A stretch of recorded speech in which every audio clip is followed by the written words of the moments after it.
Nuestra redención toda depende solamente de la obra de Jesucristo. Todo lo que ha ocurrido en nuestra vida tiene que ver justamente con la obra de Él. Tomen asiento, por favor.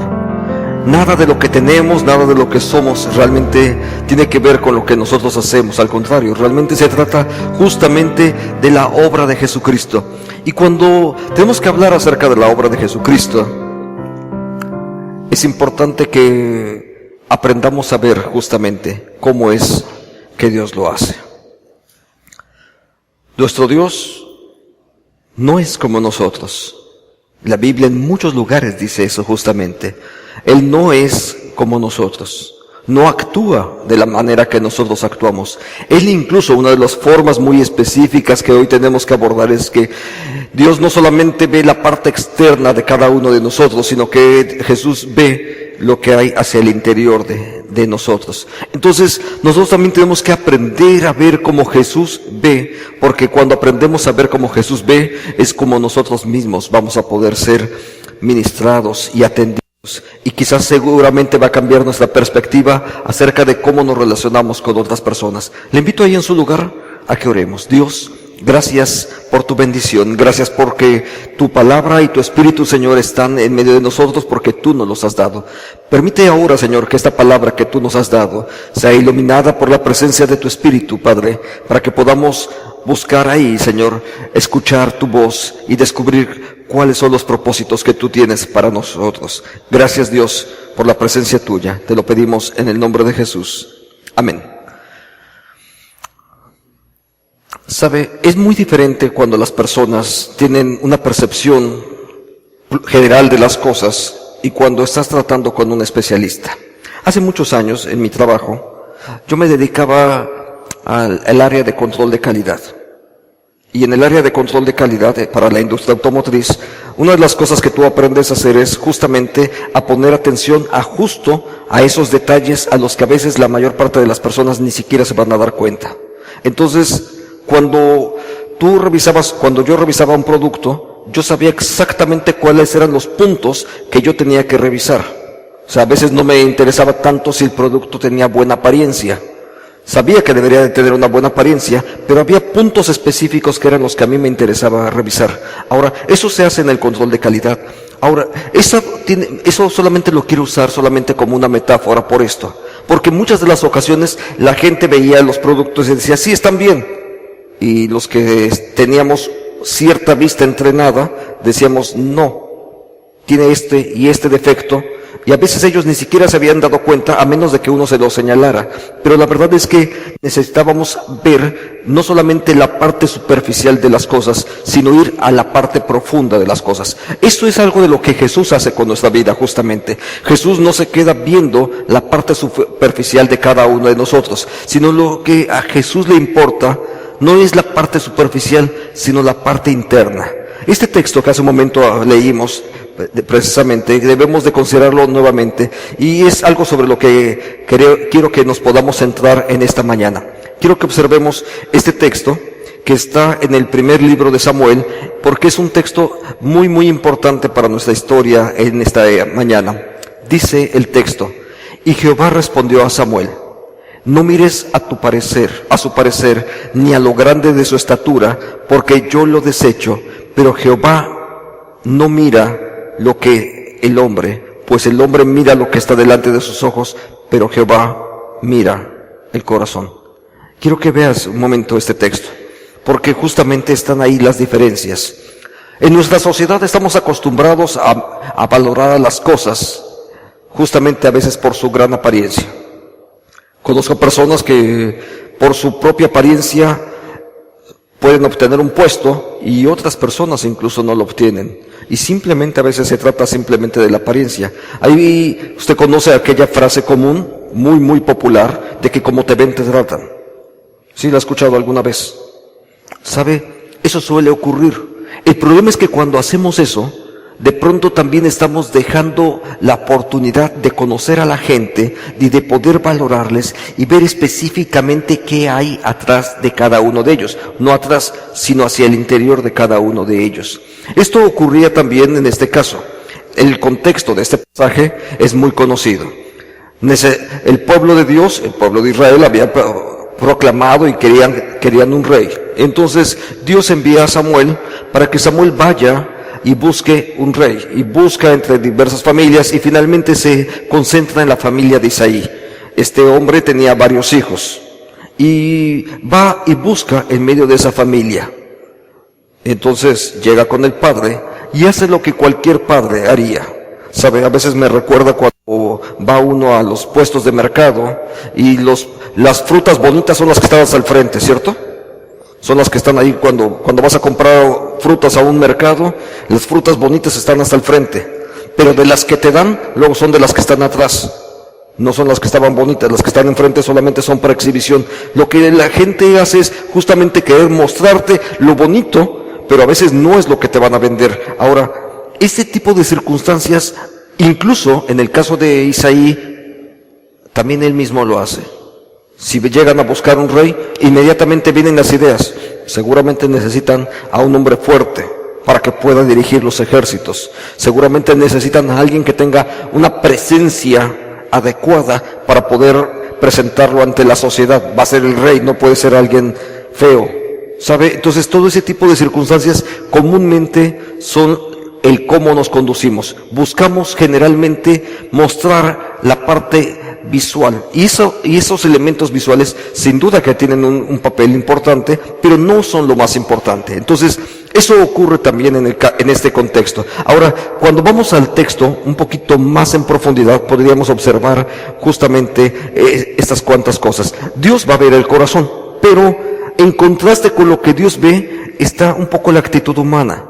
Samuel estaba impresionado por lo que vio y por lo que probablemente oyó. Entonces vio un hombre, y en el versículo 6 de este texto te das cuenta que él ya está a punto de elegirse. Seguro este es el rey. ¿Por qué? Pues porque ve un hombre fuerte, ¿sí? Uno que está muy bien puesto, y entonces dice, este debería de ser el rey. De ahí viene la advertencia de Dios. Espera, Samuel, tienes que aprender a discernir. No como tú ves, sino como Dios ve. No se trata solamente de lo que tú ves. Belleza, fortaleza, no son exactamente los atributos que Dios está buscando en un hombre. El que va a dirigir al pueblo de Dios, no son esos los atributos que deberá de tener. La historia no es esa. Los elementos importantes no son esos. Quiero que pienses un poco, déjeme usar un ejemplo mucho más común en lo que puede ocurrir para nuestra propia vida. Muchas de las ocasiones, incluso varones, mujeres, buscamos a alguien que incluso sea como pareja, alguien que sea atractivo. Y no podemos mentir acerca de eso. Nos gustan la belleza. Y la podemos reconocer. Y de pronto nos vamos solamente por la vista. ¿Sabe? Dentro de 30 años no va a ser tan bella esa mujer. Dentro de 30 años, aquel varón que lo veías con mucho músculo acá arriba, ahora lo va a tener más abajo. Las cosas van cambiando. ¿Sí? Y al final de cuentas es con la persona que vas a vivir los siguientes 30 o 40 años. Entonces, de ahí una de las cosas importantes de no ver solamente la apariencia, de no dejarnos guiar solamente por eso, sino ir hacia elementos más profundos, porque esos elementos profundos, en ese sentido podría yo decir algo, no solamente no van a cambiar, sino que incluso esas características pueden crecer. Mientras que la belleza física, finalmente también dice las Escrituras eso dice, mientras que nuestro ser exterior se va desgastando, nuestro ser interior, el ser espiritual, no solamente está ahí y va a permanecer, sino que incluso puede seguir creciendo. Entonces, de ahí la importancia dice, a ver, no solamente veas lo de afuera, ve también lo que está dentro, porque finalmente lo que está dentro es justamente lo que va a ser mucho más importante. Entonces Samuel estaba impresionado porque vio a un hombre muy muy fuerte, pero entonces Dios tiene que intervenir en él y decirle que Dios está interesado no solamente en lo que hacemos, sino en el por qué lo hacemos. Y entonces ahí viene la pregunta importante: que tiene que ver con la pregunta del corazón. Dios ve lo que está en el corazón. ¿Sabe? Esta parte es muy importante. No importa realmente todo lo que hacemos, aunque cada una de las cosas, no quiero decir que lo que hacemos no tenga ningún valor. Tiene un valor, por supuesto, pero es muy, muy importante la motivación por la que las personas hacemos las cosas. La Biblia dice, Dios es el que escudriña las mentes y los corazones y discierne las intenciones del corazón. Eso dicen las Escrituras. Ahora, si Dios es el que discierne las intenciones del corazón, es porque a Dios le interesa no solamente lo que yo hago, sino el por qué lo estoy haciendo. Y eso es válido para casi cualquier cosa. Entonces, yo le diría, las cosas que nosotros hacemos a favor de otros, qué bueno que las hacemos. La pregunta es, ¿por qué la hice? ¿Cuáles son las intenciones? Ahora, cuando nos centramos en el corazón como la parte que motiva nuestros pensamientos, nuestras acciones, nuestras intenciones, porque finalmente eso es lo que la Biblia denomina como el corazón. Cuando denominamos eso como el corazón, Dios está interesado en lo que nosotros estamos produciendo. Entonces, un corazón bueno produce frutos buenos. Un corazón malo, mejor no le cuento. Ya sabe usted lo que va a poder producir. Pero un corazón bueno va a producir frutos buenos. Por eso es que Dios está interesado justamente en eso, en corazones no solamente que sean buenos por sí mismos, sino podría yo decirlo solamente en una frase, porque un corazón bueno en sí mismo no existe, pero sí existe la posibilidad de corazones que pueden ser transformados por la presencia de Dios. Entonces, en medio de todo esto vamos a ir caminando a que no solamente es las características interiores que nosotros observemos, sino particularmente lo que Dios puede hacer a través de su poder en la vida de cualquier persona, porque al final de cuentas, esa es la parte que a nosotros nos interesa. Entonces, Dios ve su fuerza, por ejemplo, en nuestras debilidades. Isaí era el padre de David y tenía otros hijos. Y lo primero que hizo fue traer a sus otros hijos. Y por supuesto él empezó por lo que incluso él como padre consideraba más importante. Así es que él mismo pensó en, ¿para qué traigo a este muchachito joven? Es el más pequeño probablemente. Y entonces a él mismo no le prestaba tanto atención. Porque él como padre, igual que toda nuestra cultura, estamos acostumbrados a valorar las cosas por su fuerza, por su poder, por ciertos estándares o ejemplos de grandeza que solemos utilizar. ¿Sabe? Es muy frecuente que ocurra esto, incluso para el ámbito de las iglesias. La gente prefiere iglesias grandes, pero iglesias con muy pocas personas, luego no tanto.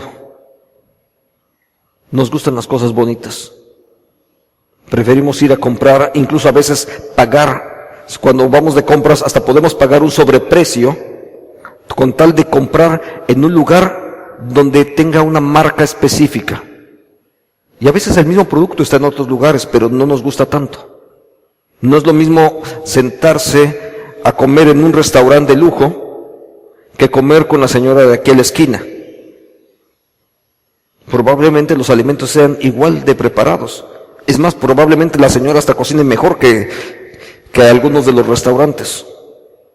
Porque la comida del restaurante es incluso a veces bastante estándar ya, muy estandarizada. Sin embargo, no sientes lo mismo. Y entonces solemos escoger uno en lugar del otro. Entonces todo esto realmente aplica en muchas formas distintas.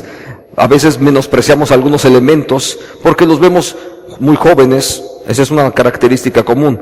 Sin embargo, he observado que hay jóvenes que no solamente son jóvenes, sino además que tienen la capacidad para poder desarrollar muchas de las tareas, ¿sabe? Entonces, esa parte no tiene que ver con los jóvenes, pero Dios es quien da fortaleza a nuestras debilidades y Él es el que nos capacita para nuestra misión. Entonces, aquí, la parte importante, mientras que nosotros tratamos de valorar a las personas de acuerdo a sus capacidades, a veces habrá gente a la que la vemos con capacidades limitadas y entonces pensamos en que a lo mejor no lo va a poder hacer. Incluso a veces ni siquiera preguntamos sus capacidades, simplemente pensamos en la apariencia que tiene y no, por la apariencia que tiene quizás a veces ni siquiera los vamos a invitar a participar incluso en algunos ministerios. ¿Sabe?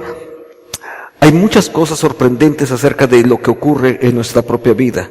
Y la realidad es de que Dios, cuando decide actuar, al más pequeño de los hijos de Isaí, de sus 7 hijos, al más pequeño de ellos, a él es el que fue coronado como rey, precisamente sobre Israel.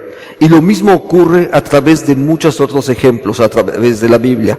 Déjame recordar solamente una de las profecías de Miqueas, cuando se trata de en qué lugar habrá de nacer el Mesías.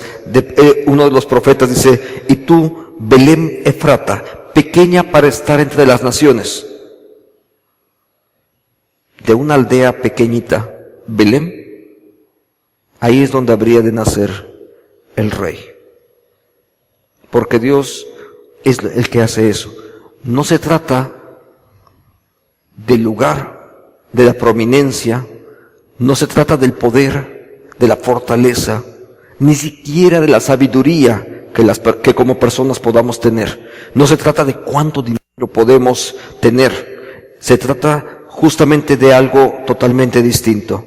Se trata de lo que Dios es capaz de hacer con cosas incluso pequeñas.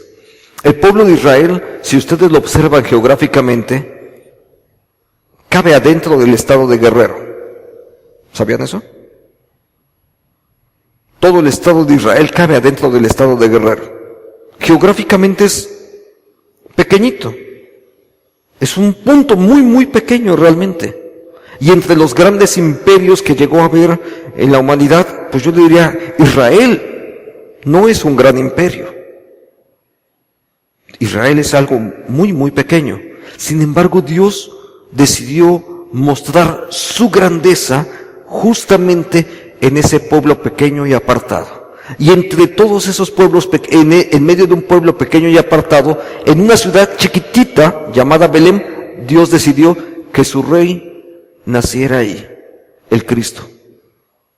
Y lo mismo sigue ocurriendo hoy en cada momento.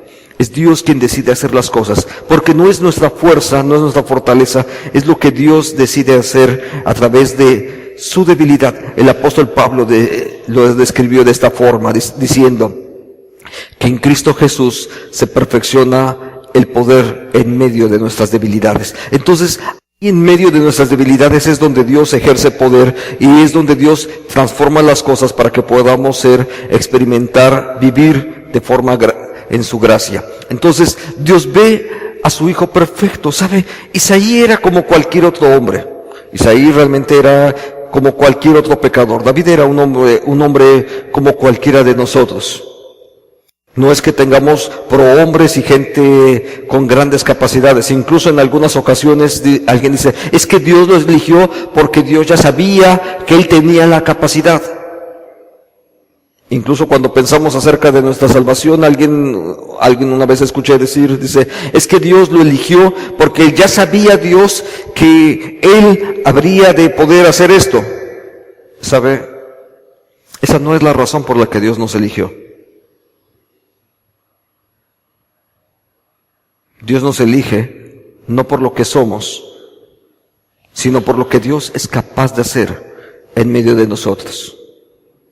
David fue elegido no porque era el más pequeño, sino porque Dios podía hacer grandes cosas en medio de él. Y Dios puede hacer grandes cosas en cualquiera de nosotros cuando simplemente nos ponemos en sus manos y le pedimos que sea Él el que nos utilice y que la gloria de Él sea la que resplandezca. Quiero que piense brevemente en algunos de esos personajes bíblicos para tratar de enfatizar esta misma idea, porque estamos hablando en este momento como ejemplo de David, pero quiero que piense en el más grande legislador de Israel y donde sus discursos son muy importantes. Él escribió el Pentateuco, su autor es el Moisés, ¿se acuerda de eso? Pero él era tartamudo.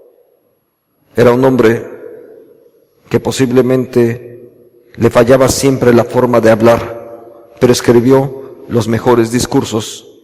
Y la más grande legislación, la legislación de Moisés, sigue siendo importante para toda nuestra cultura, no solamente para la fe judeocristiana, sino para toda la cultura. Muchos de los elementos que están presentes ahí justamente tienen valores universales porque es Dios quien decidió hablar a través de Moisés. Aunque es cierto y Moisés tuvo que reconocerlo, hablando de sus propias limitantes, de las cuales él no quería hacerlo, pero no se trataba de la capacidad de Moisés, sino lo que Dios podía hacer en la vida de Moisés.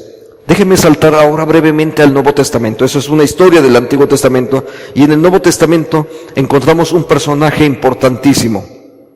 Es el autor prácticamente de la mitad del Nuevo Testamento, el apóstol Pablo, un gran misionero. Pero quiero que pienses brevemente en un gran misionero. Si el apóstol Pablo, el día de hoy, presentara sus cartas de referencia para poder empezar a trabajar como misionero, seguramente hubiese sido rechazado por varias causas. Una, era un hombre que tenía mala fama. Entre las iglesias cristianas más bien le tenían miedo porque sabían que perseguía a él a los cristianos. Entonces, seguramente la mala fama le hubiese precedido y probablemente no le hubieran dado el trabajo de misionero. Dos, ya era un hombre viejo. El apóstol Pablo no era un jovencito de 22 años cuando inicia su trabajo como misionero. Realmente es un hombre ya mayor. Por lo menos debería de tener más de 40 años cuando formaba parte del consejo de los principales en Jerusalén. Entonces ya era un hombre mayor. Probablemente para muchos de los que han estudiado la Biblia, ubican la edad del apóstol Pablo como que inicia en alrededor de los 50 y tantos años su ministerio. Entonces quiero que considere esto, nada más para irnos al límite de edad. Nada más en el límite de edad, Pablo tendría que tener más de 40 cuando empieza a perseguir a los cristianos. Más de 40. Luego pasaron 14 años entre el llamado de él y el momento en el que empezó a ministrar, tendría ya 54 años. Realmente el apóstol Pablo inició su primer viaje misionero entre los 55 a 60 años. Cuando algunos de nosotros estamos pensando en que ya me voy a jubilar, el apóstol Pablo está apenas iniciando su primer viaje misionero. ¿Sabe? Si eso era una limitante, déjame decirle algo más. Tenía problemas graves de la vista. Muy probablemente tenía graves problemas de la vista. Según sus propios biógrafos tratan de encontrar cuál era el problema, y uno de sus problemas era acerca de la vista. Entonces, un hombre con mala fama, viejo y enfermo, dígame qué empresa misionera lo va a contratar. Probablemente no lo hubiesen contratado, porque la gente quiere gente joven, fortaleza. Ahora, realmente no se trata aquí de cuál es tu capacidad. Se trata de qué es lo que Dios es capaz de hacer a través de ti.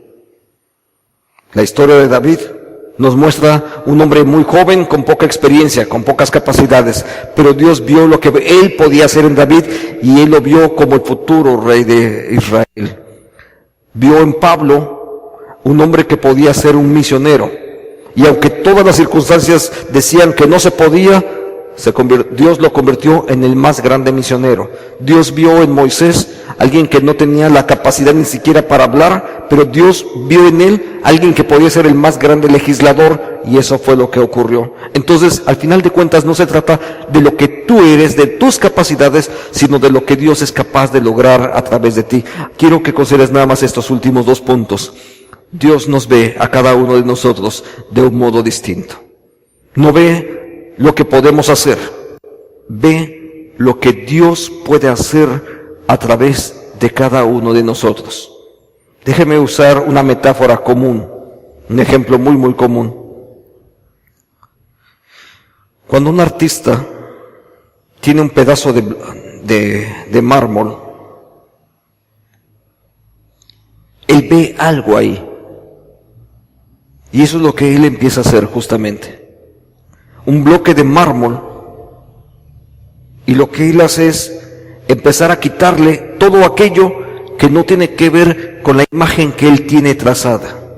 Empieza a quitarle piezas y piezas y piezas hasta que surge una escultura sorprendente. Eso es también lo que Dios hace en nuestra vida. Dios nos ve, y entonces Él empieza a a actuar en nosotros, a transformarnos y a moldearnos para que nosotros seamos lo que Dios quiere que nosotros seamos. Y Dios en cada uno de nosotros ha visto algo, porque por eso es que nos ha llamado para formar parte de su pueblo. Dios nos ve a través de los ojos de su propia gracia, no nuestra capacidad, no nuestros dones, no nuestras habilidades, sino lo que Dios puede hacer a través de cada uno de nosotros. Y por eso es que es su gracia la que se ha mostrado sobre nuestra vida, y que hoy podemos disfrutar de su amor. Y no solamente disfrutar de su amor, sino podemos servir de instrumentos para gloria suya. Entonces, Dios te eligió a ti para algo. Te trajo para que formases para que formases parte de este pueblo suyo, pensando en lo que Dios puede hacer a través de ti. Hoy nuestra vida solamente se consiste en ponernos en sus manos, dejar que Él haga lo que Él quiere hacer en nosotros. Y aun cuando nuestras limitantes, aun cuando podemos decir no tengo tiempo, no sé mucho, aun cuando podamos decir no tengo las fuerzas, las capacidades, ya soy un hombre grande, o a lo mejor eres un jovencito y dices no me van a tomar en cuenta, quiero que pienses no en tus capacidades, porque Dios no vio tus capacidades. Lo que Dios vio es lo que Él puede hacer a través de ti. Y hay una frase que me encanta en las Escrituras, en el Evangelio de Lucas. Hay una pregunta que ustedes también saben la respuesta. ¿Habrá algo imposible para Dios? ¿Habrá algo imposible para Dios? No, no hay nada imposible. Así es que si Dios te eligió y te trajo aquí, Dios también tiene la capacidad para lograr su propósito en tu vida, y seguramente lo hará. Nuestro papel es ponernos en sus manos y que Dios actúe y nos lleve a donde Él quiere llevarnos. Oremos. Padre, gracias por la presencia tuya en medio de nosotros. Gracias porque podemos disfrutar de tu cuidado y de tu amor. Bendecimos, Señor, tu nombre. Que seas tú, Señor, glorificado, no por lo que somos, Señor, sino por lo que tú eres capaz de hacer en medio de nosotros. Porque tu poder, Señor, se perfecciona en nuestra debilidad. Gracias, Dios, porque en ti podemos descansar y por ti hoy estamos aquí presentes. Te bendecimos en el nombre de Cristo, el Señor nuestro. Amén.